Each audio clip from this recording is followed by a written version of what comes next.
Hello বন্ধুরা, সবাইকে welcome করছি। আজকের নতুন একটি এপিসোডে আপনাদেরকে প্রীতি এবং শুভেচ্ছা জ্ঞাপন করছি। আমি ইঞ্জিনিয়ার হিটন আছি আপনাদের সাথে। বন্ধুরা, আজকে আমরা যে বিল্ডিং এর প্লট নিয়ে আপনাদের সামনে হাজির হয়েছি, এটা 2336 স্কয়ার ফিটের একটা প্লট। এই প্লটটি মূলত আমরা সিডিএর এবং রাজুকের যে রুলস রয়েছে, যে ওনাদের প্রবিধান অনুসারে যে বিধিবিধান রয়েছে, সব বিধিবিধান মেনে আমরা আজকে ডিজাইন করেছি। বন্ধুরা, বলে রাখি, সিডিএ এবং রাজুকের অধীনস্থ এলাকায় আপনারা যদি ডিজাইন করতে চান, অবশ্যই নাম্বার 1 পারমিশন নিতে হবে, নাম্বার 2 ওনাদের রুলস ফলো করতে হবে, না হয় ইন ফিউচারে আপনারা ঝামেলায় পড়ে যাবেন। আমরা দীর্ঘদিন ধরে ডিজাইন করতেছি এবং ইদানিং আমরা ফেস করছি আমাদের রুলস না মেনে সিডিএর যে প্রবিধান রয়েছে 2008-এর, ওই প্রবিধান না মেনে যারা বিল্ডিং ডিজাইন করেছেন তাদের উপর বিশাল বিশাল ফাইন চলে আসতেছে। বন্ধুরা, আমাদের সাজেস্ট থাকবে আপনারা এক্সপার্ট ইঞ্জিনিয়ারের পরামর্শ নিয়ে অবশ্যই আপনারা আগাবেন। একটা বিল্ডিং বর্তমানে অনেক টাকার, অনেক ব্যয়বহুল, তাই আমাদের উদ্দেশ্য, আমাদের একমাত্র নোট থাকবে আপনারা এক্সপার্ট ইঞ্জিনিয়ারের সাহায্য নিয়ে আপনাদের বিল্ডিংটা আপনারা ডিজাইন করবেন।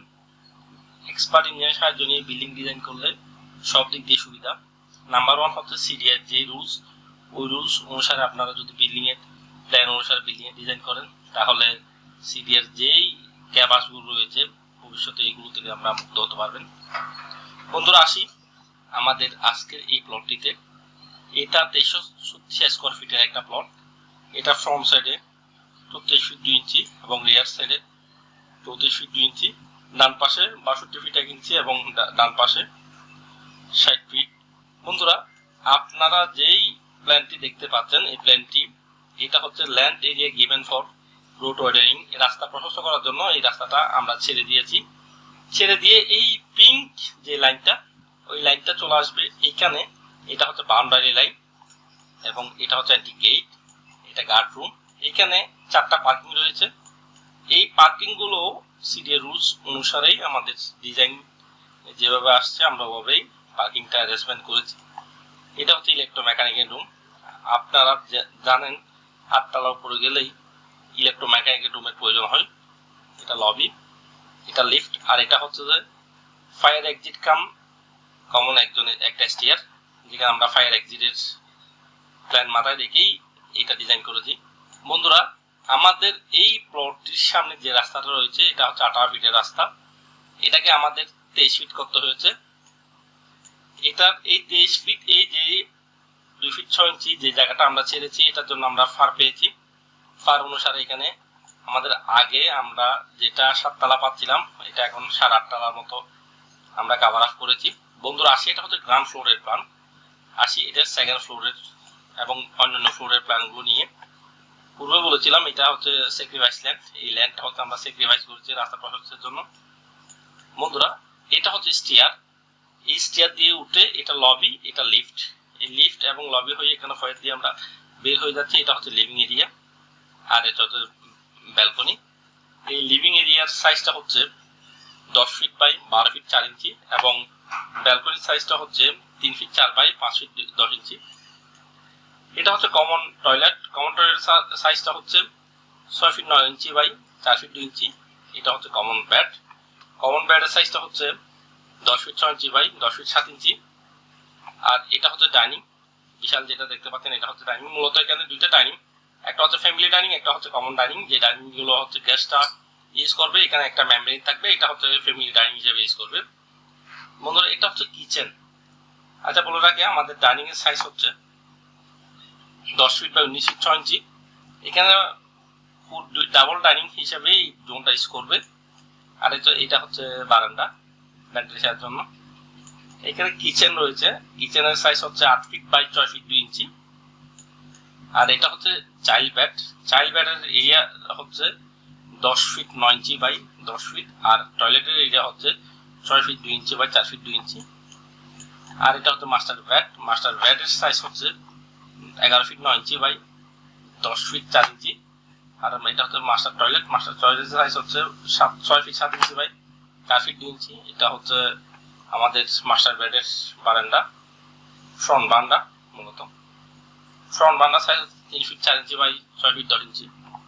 আমরা এই 2334 স্কোয়ার ফিটের মধ্যে আমরা ডিজাইন করছি অনলি ফর 28 ফিট 4 ইঞ্চি আর হচ্ছে 47 ফিট 2 ইঞ্চি এর মধ্যে।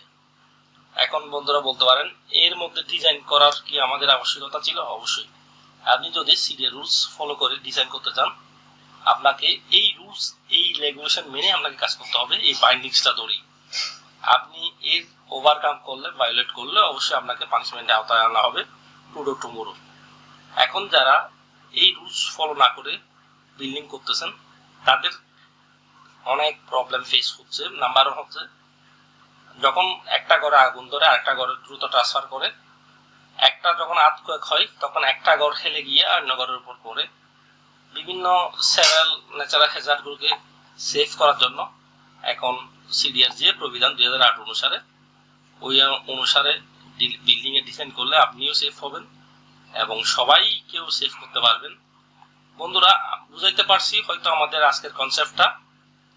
এটা হচ্ছে রুফ টেরেস, এটা হচ্ছে ইলেকট্রোমেকানিক্যাল লিফট মেশিং রুফ, হচ্ছে এসটিআর, এটা হচ্ছে ওপেন টেরেস। আর বলে রাখি এটা হচ্ছে লেআউট, আমরা কোন জায়গায় কি কত এরিয়া কত স্কোয়ার ফিট ইউজ করছি, এটা হচ্ছে লেআউট। বন্ধুরা আমাদের মূল উদ্দেশ্য হচ্ছে আপনাদেরকে একটু সচেতনতা বৃদ্ধি করা। দীর্ঘদিন ধরে আমরা চিটাঙে ডিজাইন করছি, ডিজাইন করতে গিয়ে ফেস করছি মানুষ যেভাবে করে ভায়োলেট করে বিল্ডিং এর এরিয়া এমপ্রেসাইজ করতেছে, জায়গা এক্সিট করতেছে।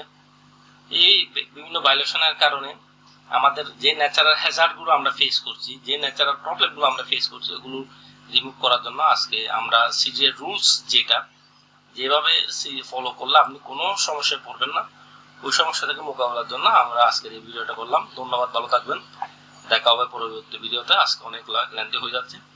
আপনারা যদি কমেন্ট করে জানতে চান সিডিএর বিভিন্ন প্রবলেম ইস্যুস গুলো আর টেকনিক্যাল ইস্যুস গুলো, কোনো সমস্যা হলে অবশ্যই আমাকে কমেন্ট করে জানাবেন।